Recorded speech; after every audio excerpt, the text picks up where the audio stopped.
Hey guys, welcome to DevOps School.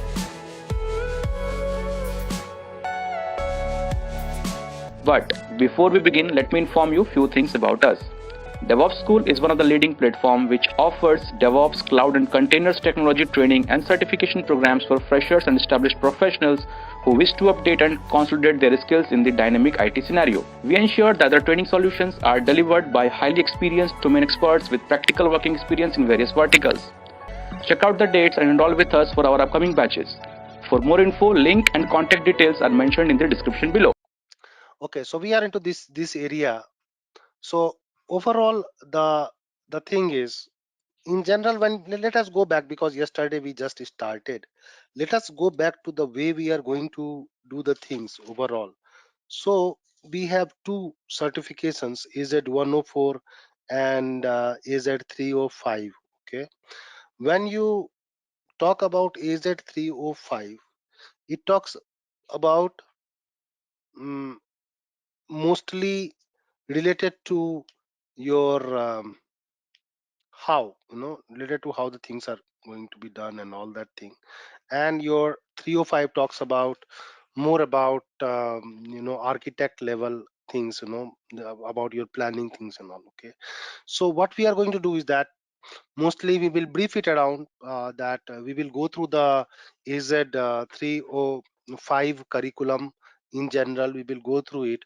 um, we will spend some 3-4 days on it, and then we will get back to 104 and for the hands-on and all those purposes, and we will connect. Overall, the things are common across. Okay, so you are going to do it there in 104. Mostly they will look for how part of that, and 305 will look for what you will do. It's more on what part of that, what you will do in this situation and all that thing.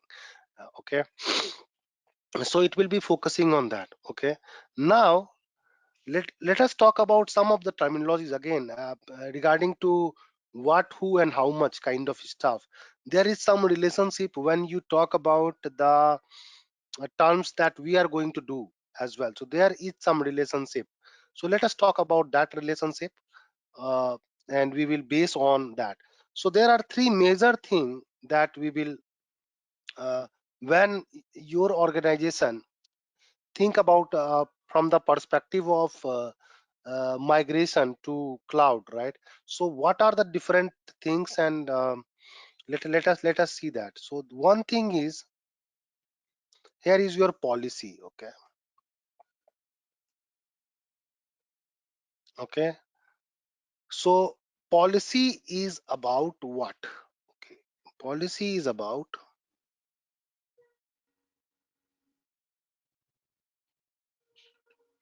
this is what. Okay,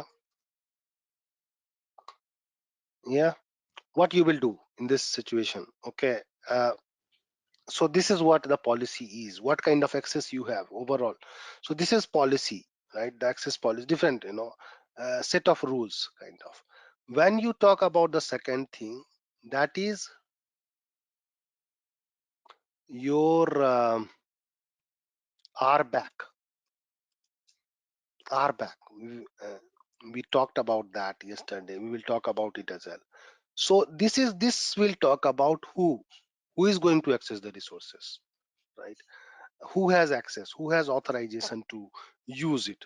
Okay, so this is about your actor, right? Who is going to do it, who is going to use it, who has right authorization to use it, kind of that. It is more focus on that, and that's what the name is, the role based. So based on your role, you get a kind of, and the third thing that is important is budget.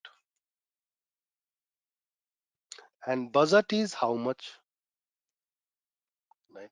So when you combine the whole thing, when you start working on any migration of to cloud system, right?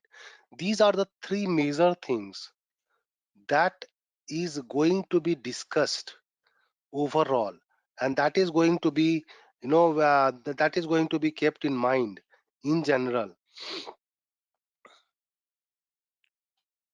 Okay, so what your budget is? Your budget is about how much, how much it will cost, right? So these are the three things, right, which is important when we will talk about moving to a cloud-based system. Okay, so as we mentioned, policy is about that, what part of it. Okay, so let us come back to this point, right? So overall, one of the things that we discussed is that uh,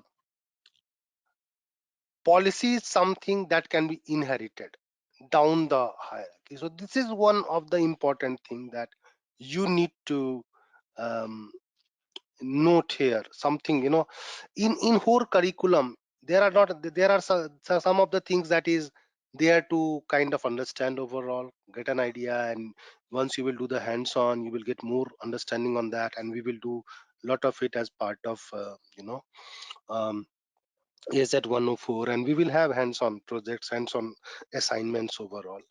But in general, here we are talking about in general all the terms, so that we will be able to, once we will doing it again. And that's why I thought about this method and I follow this approach, is that after knowing the things overall, we will, if we will do hands on there itself, we will finish it. Okay, Azure policy done. In that case, you will not get chance to revise, you will not get chance to understand. Okay, so what we will do, that we will have an overview, we will have the kind of a top level thing, and that's what the part of architecture is. And then we will again drill down to the kind of lower level. So follow Azure policy evaluates resources and highlight resources that aren't compliant with policy that you have created. So it's related to compliance, as I mentioned, right? So um, and that's okay, prevent, remediate, and all those things, that's fine. Means these terms are kind of, you can associate easily. Let us move further on that. One of the things that I want to you to remember overall, number one, policy is what? Number one. Number two, it can be inherited. Okay, and then there are a lot of things. Definitely, if a policy, it is set of rules, and then related to compliance. If you are non-compliance, then you know your resources will be highlighted and so on and so forth. That's fine. Okay, let us erase it and let us move further.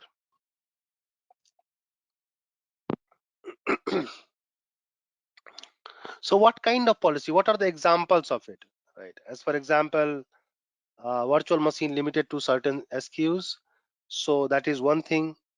The product tag and value, so enforcing that your product has to be tagged, right? So your resources have to be tagged, otherwise you will not be able to provision the resources. So tagging, um, again the reasons, right? Certain locations where it's more closer to the location your work maybe. So these are the things you can set up, and then the policies related to that. Okay, so one of the terms that is important, again, compliance, and you have the resource evaluation and all. You evaluate the resources, what is compliant, what is not, what resources are following the rules or not, kind of that. Okay, what you will do if resources are non-compliant, especially again the headers that you need to know, understand properly. Okay, what this here, consider when to automatically remediate non-compliant resource, what we can do if the particular resource is non-compliant.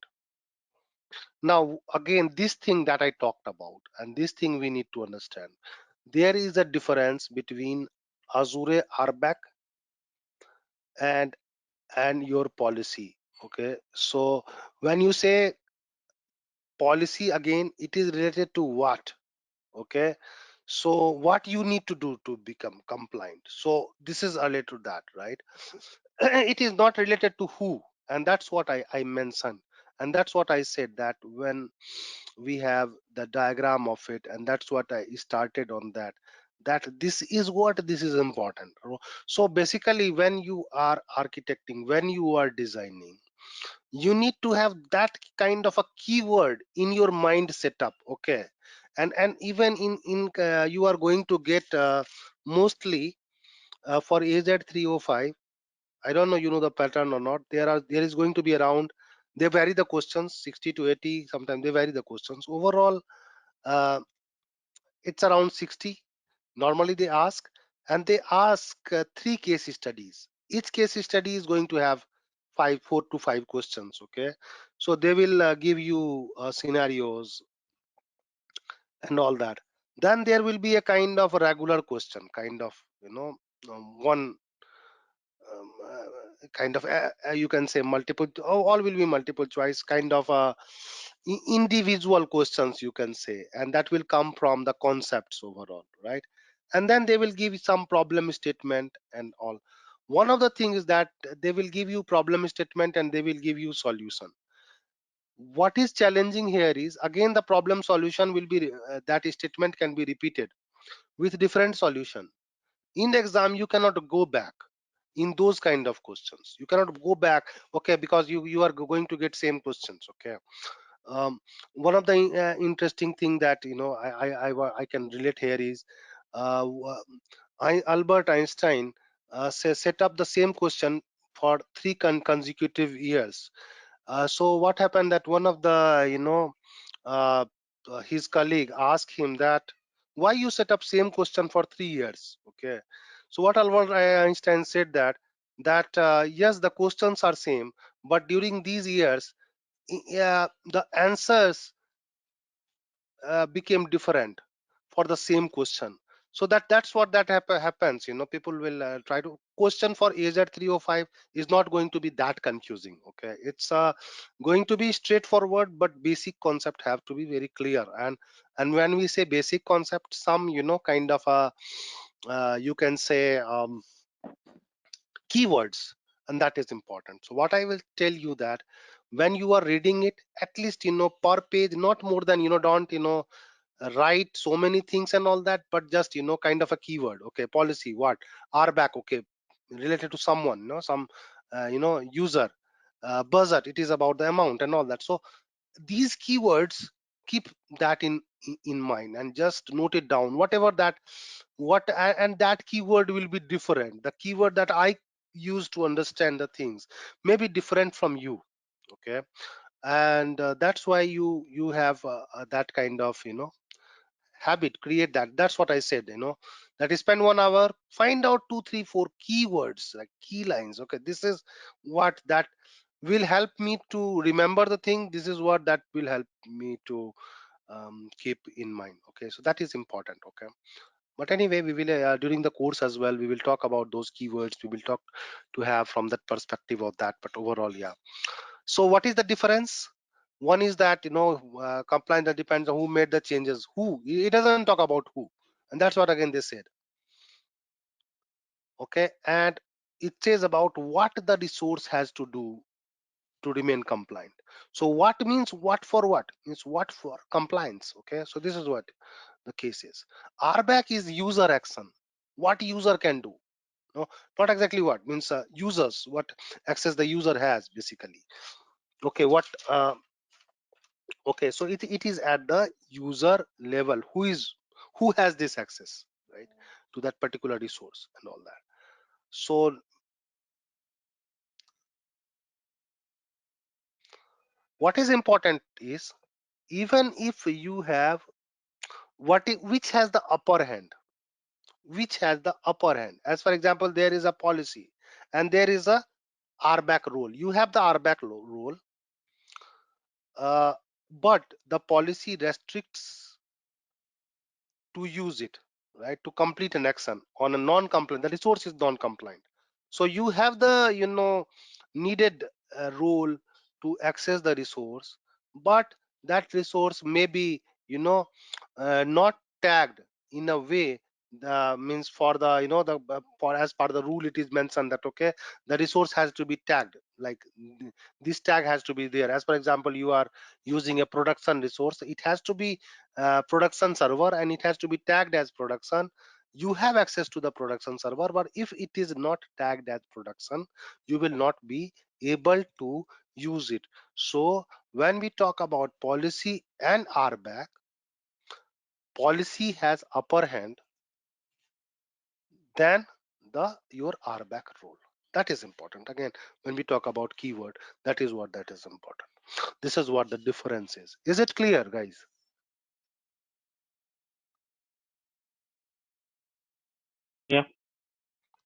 Yeah, At yes, any Manoj. point of time, if you face any problem in following, any problem in, I may be fast, I may be slow, you can just mention, okay, based on the audience, I have to plan accordingly. But yeah, at any point of time, if you face that, okay, no, let us go fast, let us go this way, we can chart out the way. That is the advantage we have when we are doing a personal session, okay.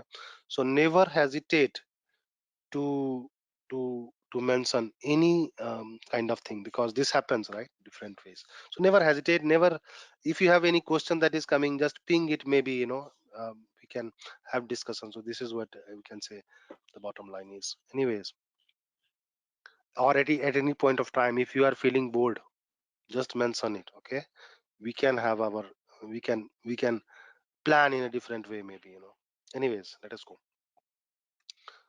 So you have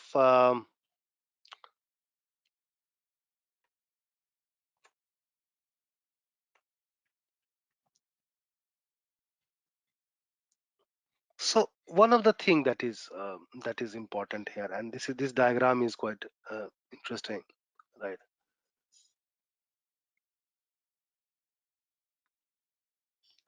In general, in summary, if you will say, if you will see this diagram, and this is what is important here is what is the default case.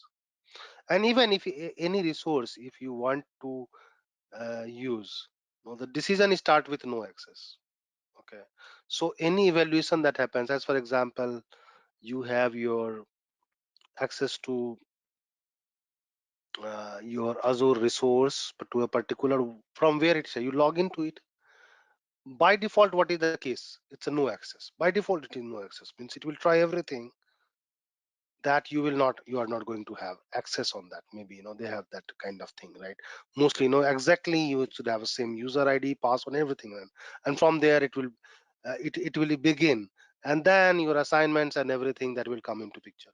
What is important here is it will start from no, it will start from denial always, okay. So that is the key point when you have that uh, RBAC in mind, okay. So this is important again when you talk about RBAC.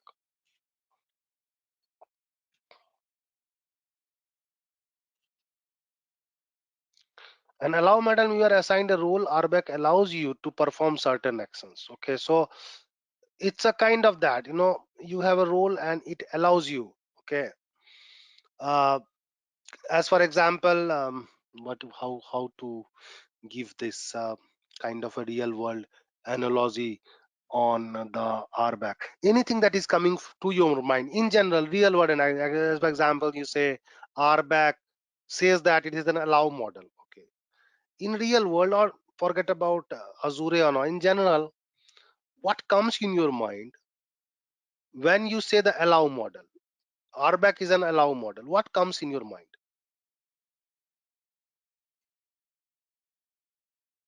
Or how you can uh, say this thing? Role-based access control is an allow model. Now you have to tell the same thing in a different way, kind of. How you will tell it? Means by default everything is denied, but you just say what are the things that particular user has access to. So you only have to say what he should be allowed to do. You don't have to say what he shouldn't be able to do. Okay. Yeah. Uh, Forget about Azure for a while, because ultimately you have to connect things. Consider the case where in your organization, what you say, in your organization you go, okay, and there are multiple cubicles, okay, overall, right? So there is a HR cubicle, there is a finance cubicle. You go to your organization and they're not cubicle, there are different, you can say, rooms, and different room has different kind of, you know they are access controlled, right? They are access controlled. Now how you can represent that allow model, that how this goes basically. So there are HR, I don't know how this is in your organization. So in my organization there are different, kind of, where a floor where HR sits, and there is access card, and for the organization in general. And there are different finance department, there is Yeah, same goes IT. here. Yeah. Same goes here as well. Yeah. Yeah. Hmm. So as for example, if you go to server room, can you enter to server room if you are not an IT guy, no IT No. admin guy, can you enter there? No. No. uh, so they have there is one access card for all, right? In that access card, you all the employee can access through the main gate, right? Yeah. Right. So this is an allow model that, okay, if you have permission, if you are an employee, you are allowed to enter the office premises, that's fine. Now you go to the HR, you have some HR work.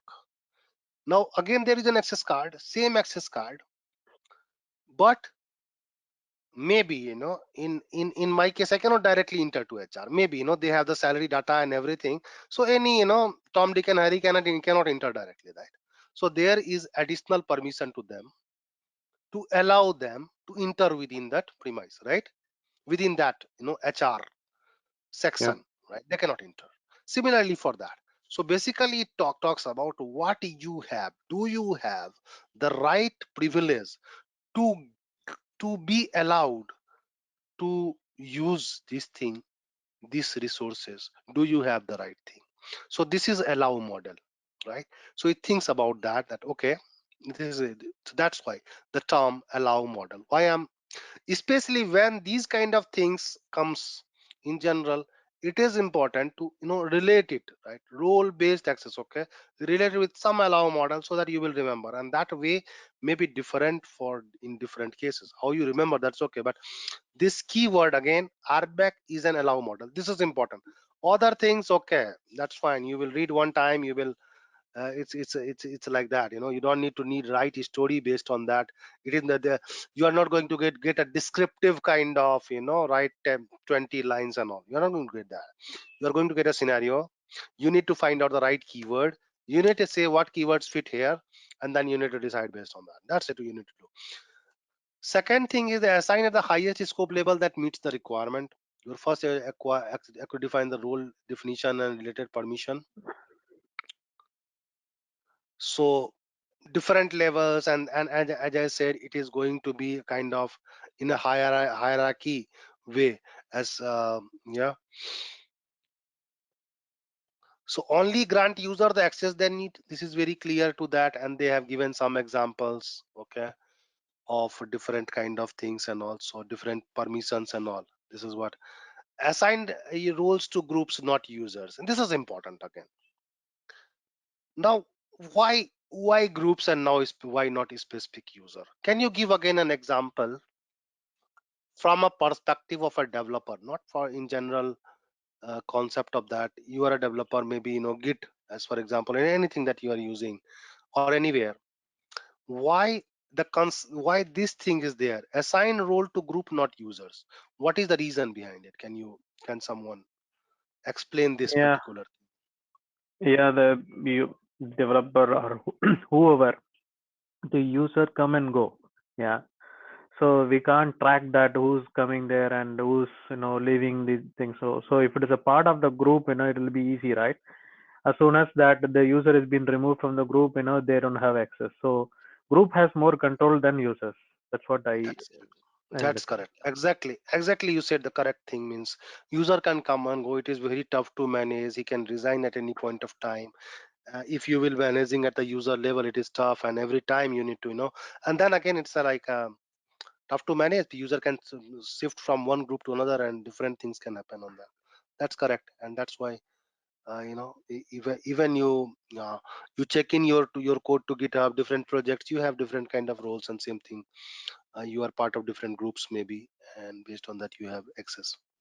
Yeah. So this is the best, that's why this is the reason why these are the best practices, right? When you say that, okay, when you need to again design uh, things to consider, so whenever they talk about things to consider, they talk about the best practices, and then from these kind of stuff your case studies comes into picture. Okay, this is the case, what you will do.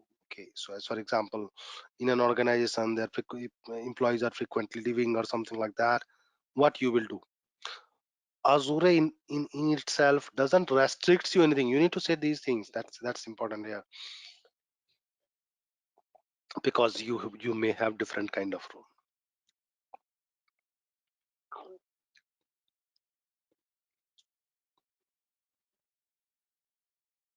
Okay, fine. This is all important thing that we wanted to discuss. Now the next thing is the blueprint. What blueprint is basically, right? Again, kind of, can you give an again from programming terms? Okay, can you give a kind of a example that what blueprint can be and what is the use of it?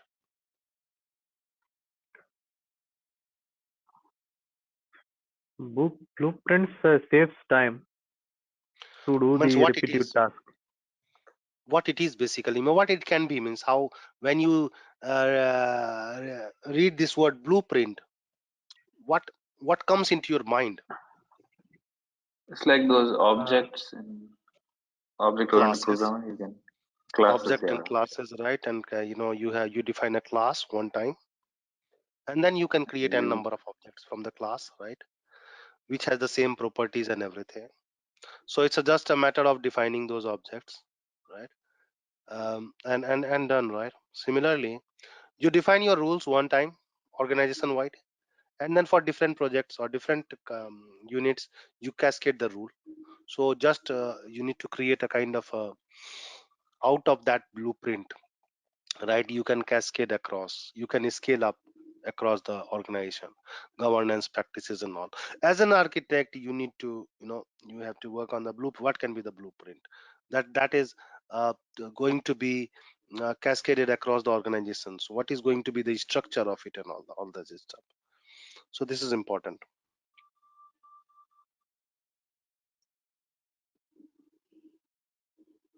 So they will talk about template, the arm template, artifacts and all that. So with that, when you in Azure DevOps, when you create a pipeline again, you have a kind of, you can say, um, a blueprint of pipeline even, and then the same pipeline, and because of the compliance purpose and all that, all the pipeline will you will use a kind of that blueprint, and means can be reused across. So this is again a kind of a concept that is that fits into this concept of having using a blueprint overall.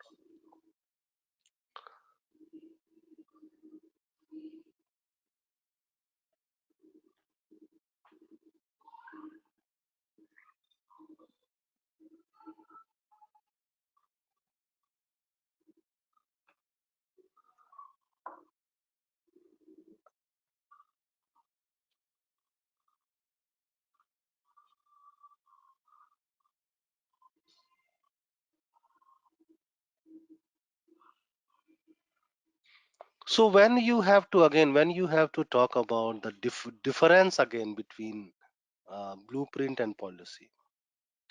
Blueprint, you can say, is a superset of that policy, basically, one thing. And I can say the policy is a real world entity. Blueprint is not. So you need, as for example, think in terms of, uh, you have image, Docker. Have you guys done Docker? You might have, right? yeah. Yeah, a little bit, yep. Yeah, so you have in Docker, you create an image, right? And then you have a container there, right? And that's a kind of a running instance of that image, right? So from that image, you build a container, right? And it's a kind of running entity. So in that image, when you have a content in that Docker image, you have different uh, you can say prerequisite that has to be there, and with that prerequisite, a container is built, right? So as for example, you want to run say Java applications. So you need Java, say Java version say 11, it is running on that maybe. You need Maven. So you need, say, as for example, these two you need for to have that application up and running. That is a prerequisite, and then definitely that application code and all, right? The war file that is there. So policy is one of those. Similarly, when you are creating a blueprint, policy is one of the input to it. It's a kind of one of the input that, so blueprint will include the policies. Okay. So you in blueprint, if you want to make sure the compliance measure and all, so you include those policies within blueprint. Inside policy, blueprint will not be there.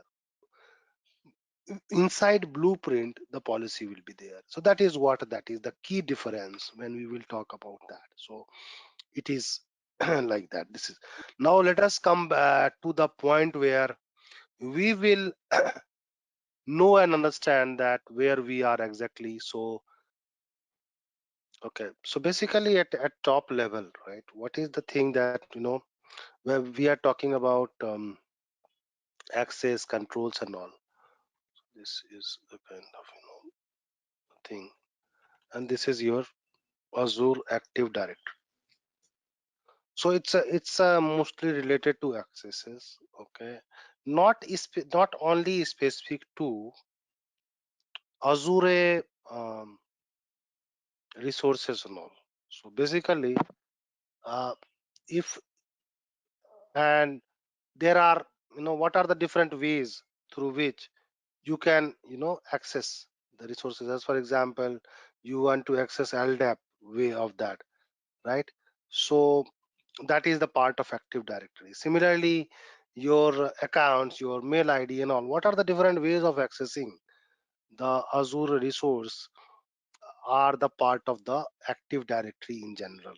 Okay, so this is what it is. And as for example, now when you say there is another, kind of, you have as for example, in our case, there are vendors who are there, right, and they want to have some level of access to our resources. Let us take an example.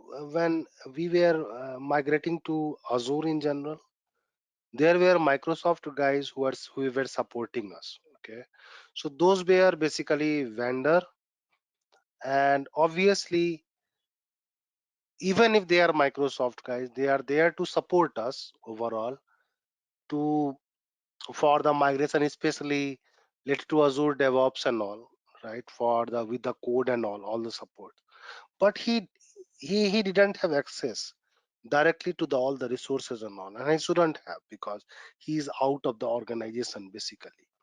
Now this kind of case is called, again, this is an Active Directory of that organization basically.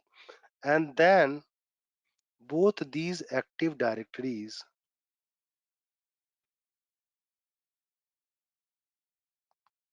are kind of, connected like this. Okay, so basically this kind of connection is called B2B, right? And what means, with from this Active Directory, this user, he has privilege for this Active Directory, Azure Active Directory. Using these privileges, he is going here. Okay, and then whatever Active Directories which are provisioned here, the users of it will get some kind of rule. Mostly it is guest rule, guest account. So this kind of thing is called B2B. B2B, when you have your vendor and you are kind of giving them access to your resources basically for some purposes. As I given you example, right, there were a team from Microsoft, and they were helping us in setting up the Azure DevOps pipeline and all, helping on the solution and all. And yeah, that guy needed some access to that. How he will get it? So he is not going to be the part of our Active Directory directly. Okay, so through the Azure Active Directory of that, you can say organization, he's going to have that. That kind of thing is called um, B2B. Okay. Now, what is the next thing? What is, as for example, you developed a solution, you develop an application, any maybe say insurance solution, you are working on insurance domain, anywhere you developed a solution and you want the access to that application to users. So you develop an application, basically not this is not this is AAD. Okay, and then here is the application. Now with the and you are promoting that application, you have that application, so you are the promoting that application to a kind of, you can say, UAT users, a set of users, kind of end users, and you want to give them, you want to give them access to a set of users who is out of organization, who is not a business in itself. So how they will access this? So they have their Instagram accounts. Not this.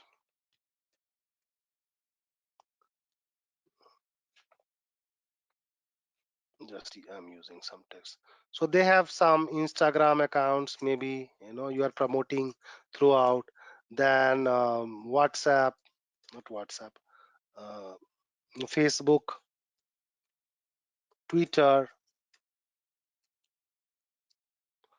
So with that account, totally external to that, and then for that sake of particular giving access to that, you open up to the end user and you give them a kind of access for trial or something, right? Kind of a UAT, end user, beta testing, you can say. So how you do that again? So you give them permission at Active Directory level for that particular application in its application to access it. So you limit it, and it is a directly it's a customer, right? So this kind of thing is called B2C. Okay, so when you talk about this, one is internal, your internal RBAC. Within the organization you have roles. Apart from that, there is going to be B2B, there is going to be B2C. Okay, so let us see here again. Let us come back to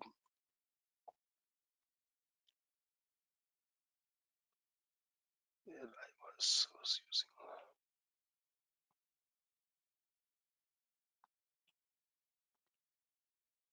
this concept, Azure Active Directory.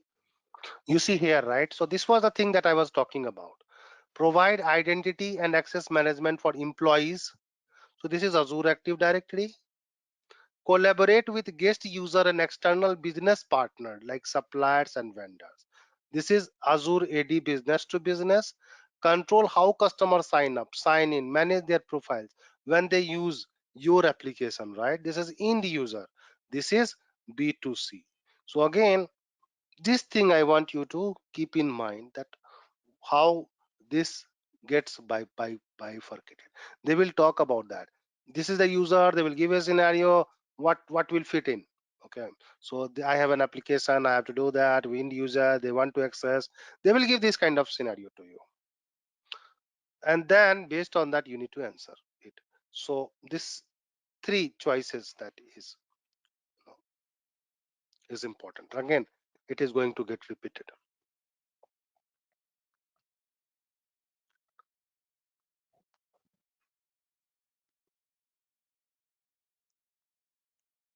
As the name suggests, in general, when you say directory, right, you have telephone directory. What do you have? it's all the users and everything. There's a kind of list of users, right?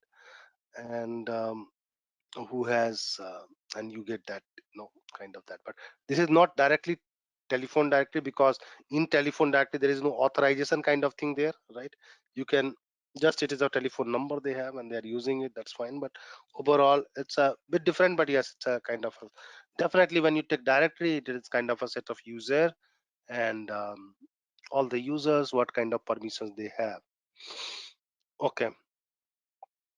So in general, when we say internal users, in general, when you talk about Azure Active Directory, it is internal. Okay. They talked about uh, best practices again, single sign-on, and that happens, right? Mostly multiple uh, applications when you enter to your, when you are using Azure, and inside that you go to multiple, even for Azure account and all, right? So for that, you go through the single, you don't need to enter password and everything and again. So that is one of the best practices, all obviously, because when you enter to your organization workspace, you are internal to that. And then for everything to access, think about a scenario when for each of the thing you need to enter password and all, how cumbersome it will be. So mostly when you see, when you enter to your organization's internal things, you don't need to sign on to that. Yes, you are authorized for some of the things. You will see that, okay, you are not authorized to do that, that's fine, it's authorization. But you don't need to log in uh, when you need to enter to the vertical different systems. One of the case that we have to log in, means one of the example, I talked about Azure DevOps machines that sorry, Azure machines that we use for development purposes, and it goes down every day, and every day new machines got allocated against that subscription if I am authorized. In those cases, I need to enter password, I need to enter credential and everything. It doesn't have single sign-on. The reason being is, it's a kind of a, you are spinning up a new virtual machine and then you using it. So it's, though it is linked, but it's not, doesn't provide that single sign-on thing. But in general, when you enter to that, you have always have single sign-on.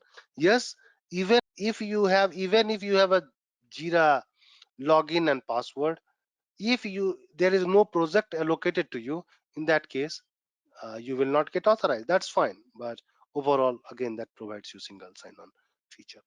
So these are the best practices, that single sign-on, and overall automatically provision decom.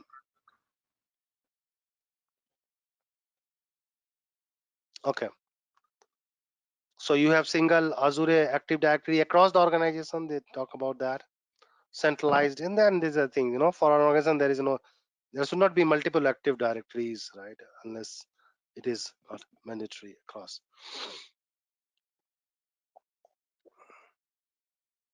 Now what they say that, okay, even if you have your on-prem systems, so as for example, you are using cloud services, and then you have Oracle and multiple things which are on-prem. If at those cases, it is suggested to use Azure Active Directory to access it, right? Because then when you are using it, Azure Active Directory, to have that, the responsibility of managing even those will go to that. Otherwise, you are keeping those credentials and everything at some other places and all that. So it is suggested, even if you are partially on cloud, you can start using Azure Active Directory, and that is kind of a best practices. So this is what say, and this is what that question comes. What is the impact of when you are not integrating the on-prem identity with cloud identity? Okay, so there is an impact, there is a overhead where you are going to put the credential, how you are going to, and there will be a kind of a difference. Okay, the way to access on-prem will be different, the way to access on cloud is different. Overall, user will get confused, he has to enter password multiple times, maybe at different places. That is not secured. Using it, he will keep it somewhere. Those I mean, more password, more problems. And nowadays we are going to a kind of key vaults, Eva, Azure key vault, and all that we will discuss. So using credential is not a safe way to enter it. Mostly in our organization, we are moving to Eva Key Vault, Eva Hasik or Vault solution of Key Vault, where we keep the credentials. So it is kind of a compliance team that is running, and I'm part of that currently. We have to, you can say, make sure that all the non-personal technical account have to be kept in Eva, and we can access through Eva only. So, and your interactive logons and everything have to be disabled for all non-personal account, right? So that is the reason why, for security as well, having credentials and all using it will lead to the breaches and all. And that is the reason why it is suggested that you move your even on-premise identity, integrate with that. uh, B2B, again, I discussed the case to you, and you can say guest user, he can log in with that multiple authorization and all, and if they will give to limited access to that, and you get an kind of invitation for Active Directory. You fill the detail there, you add users there. We will see in practical all those stuff, but in general, concept wise, he will receive that mail and all, and there is authentication and all.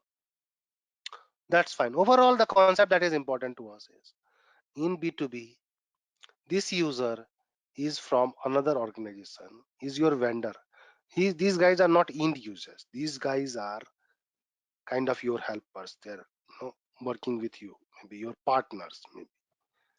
So there are two different companies, and then they interact with them. So the setup that is needed, that is B2B. Okay.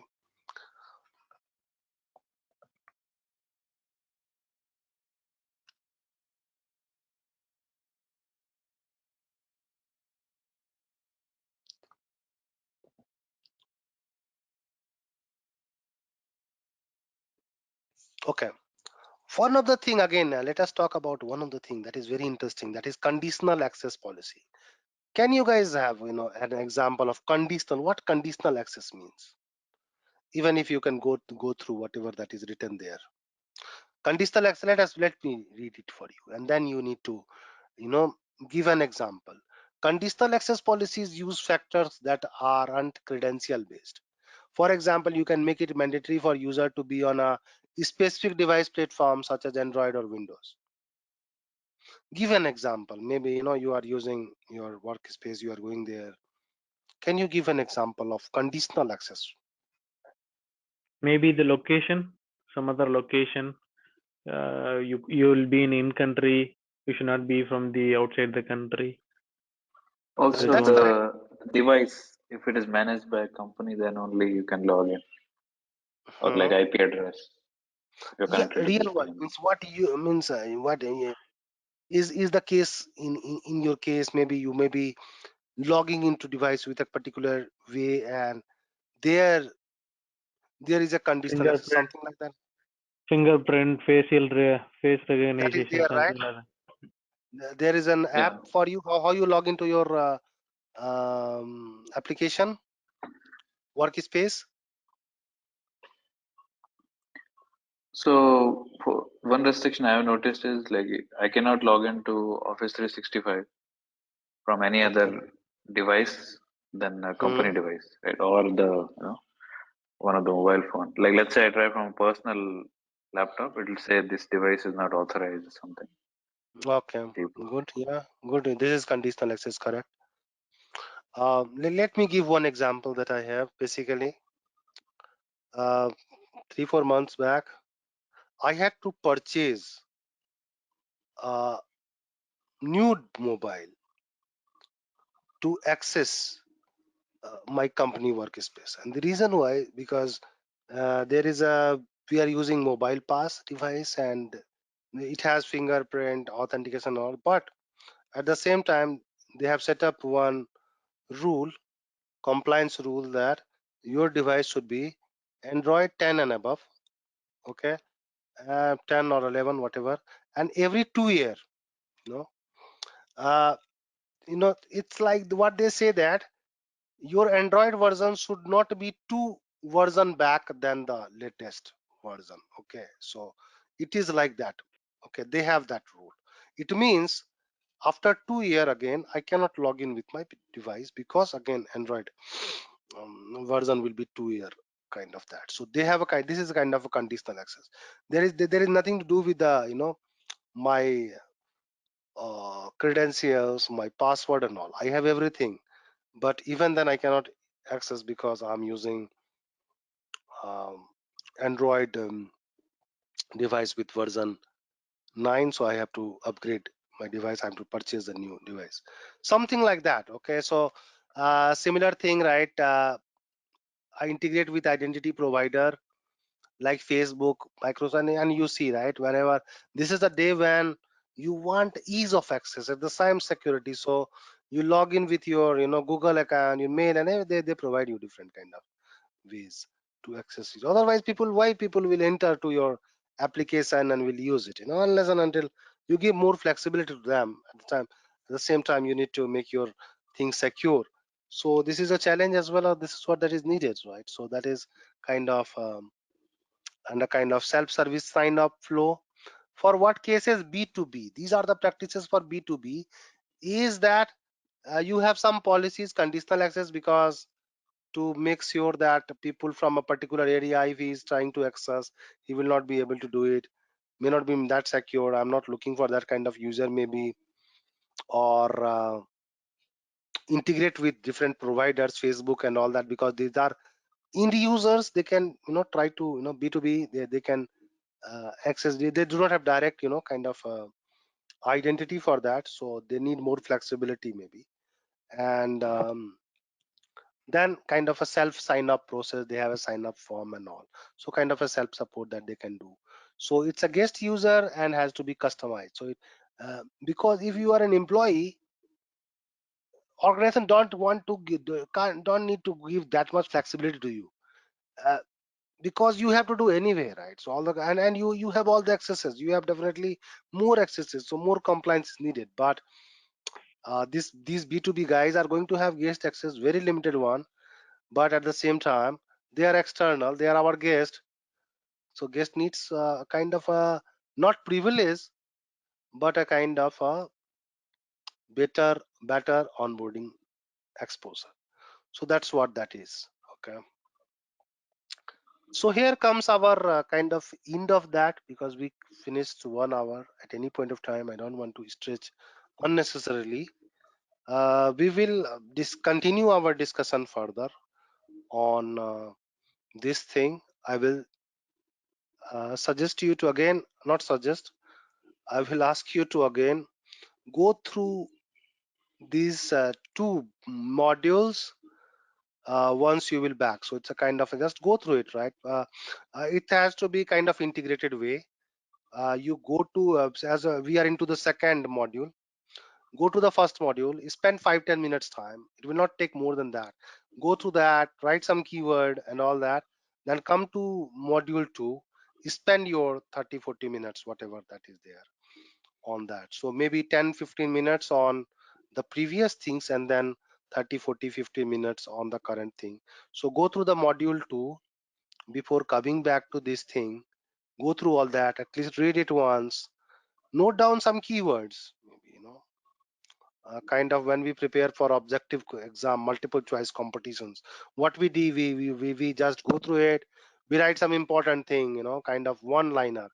I do not prefer to write a kind of a 2-page notes and all that. No one in these days going to go to the notes. You are not going to that much time. What you can do is that within 1 page, can I write all the needed information related to one module? And then you will have, say, 10 module 10 pages, 20 module 20 pages, but at the end of that 20 pages will be big. Then what you need to do, that you need to again, uh, after doing the second time, you need to have all these 10-20 pages summarized to 10, then 5 before exam is with 2-3 pages. You are going to have all the details that is needed for you to revise. Okay, so this way you will be able to have a kind of a better control over the pattern, better control on the kind of that, because we are going to talk a lot of things, here, there, a lot of things are going to come. So the keywords and everything is important. Initially go descriptive, but slow and surely become a kind of a to the point kind of that. Anyway, we will keep on doing, we will keep on having kind of exchange of notes, keywords and all. I will ask you to provide your keywords, kind of that. We will do some kind of things uh, later on, that okay, one page, what is your one pager, share with us. Similarly, I will also try to note down my one pager based on that, and kind of that we can discuss based on that one page. Okay, what should be the content, kind of that, right? So that it will be interesting, as well as it will help you uh, that to ease off your pressure for the certification in general. Okay. Yeah. Kunj, yeah, sounds really good. Okay, so let us connect tomorrow. Just a kind of a pointer on this weekend. I am booked for 8, so maybe we will have session at 7. Okay. Are you guys fine on weekends, or what do you say? Means you want to, or a different time during weekend? What you guys prefer during weekend? Maybe different time. What, Jitendra? What time? Possible morning we can do. Weekend. Weekend morning. Okay. Yeah. Morning means okay. Like 9:30, 10 o'clock India time.